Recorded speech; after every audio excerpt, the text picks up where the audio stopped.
बहुत समय पहले हिमालय की गोद में बसे कपिलवस्तु नामक राज्य में एक रात ऐसी आई जिस रात पूरी दुनिया सो रही थी, लेकिन एक आत्मा जाग रही थी।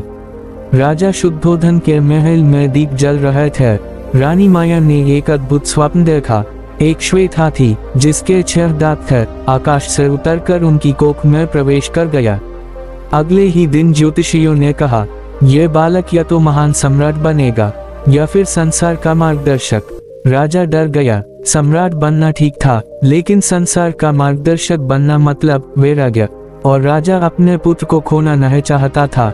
बालक का नाम रखा गया सिद्धार्थ, जिसका अर्थ था जो अपने लक्ष्य को पा ले।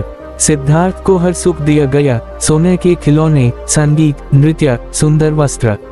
लेकिन एक चीज नहीं दी गई, न कोई बुरा, न कोई बीमार, न कोई मृत शरीर। राजा सोचता था, अगर मेरा पुत्र दुख नहीं देखेगा तो कभी सत्य की खोज नहीं करेगा। लेकिन क्या सच को रोका जा सकता है? एक दिन सिद्धार्थ ने अपने सारथी से पूछा, क्या जीवन हमेशा ऐसा ही रहता है? सारथी चुप था, उसके पास उत्तर नहीं था। यही से सिद्धार्थ के भीतर पहला बीज पड़ा, प्रश्न का बीज। और याद रखना, जहाँ प्रश्न पैदा होता है वहीं से बुद्ध जन्म लेता है। आज का मनुष्य भी सिद्धार्थ की तरह है, चारों ओर सुख है, लेकिन मन अशांत है। क्यों? क्योंकि हमने भी दुख को समझा नहीं, बस उससे भागते रहे। सुख से सत्य नहीं मिलता, प्रश्न डरावने नहीं, जरूरी होते हैं। जो पूछता है राजमहल का सुख और छुपा हुआ दुख। सिद्धार्थ अब युवा हो चुके थे। चारों ओर संगीत था, नृत्य था, सुंदरता थी, लेकिन मन के भीतर एक अजीब सी खाली जगह थी। वो हंसते थे, लेकिन हंसी के बाद प्रश्न आता था, क्या यही जीवन है? राजमहल सोने का था, पर मन का पिंजरा लोहे का। सुविधा मन को शांत नहीं करती, समझ करती है जीवन की सच्चाई। पहली बार सिद्धार्थ महल से बाहर गए। उन्होंने देखा कि कैप एक बुरा, कि कैप 2 एक बीमार, कि कैप 3 एक मृत व्यक्ति, कि कैप 4 एक शांत सन्यासी। सिद्धार्थ का पुट है, अगर सबको बुरा, बीमार और मरना है तो मैं क्यों जी रहा हो? यही से नींद टूट गई। जो सच्चाई से टकरा जाए वो वापस पहले जैसा नहीं रहता। रातें बेचैन थी। पत्नी यशोधरा पास थी, पुत्र राहुल जन्म ले चुका था, लेकिन भीतर आवाज थी, अगर मैं खुद दुखी हूँ तो दूसरों को क्या दूंगा? मन बोला, रुको। आत्मा बोली, चलो। आधी रात सब सो रहे थे। सिद्धार्थ ने अंतिम बार अपने पुत्र को देखा। आंखों में आंसू थे, लेकिन कदम रुके नहीं। उन्होंने कहा, मैं भाग नहीं रहा, मैं उत्तर खोजने जा रहा हूँ। जो सच के लिए निकलता है वो अकेला ही चलता है।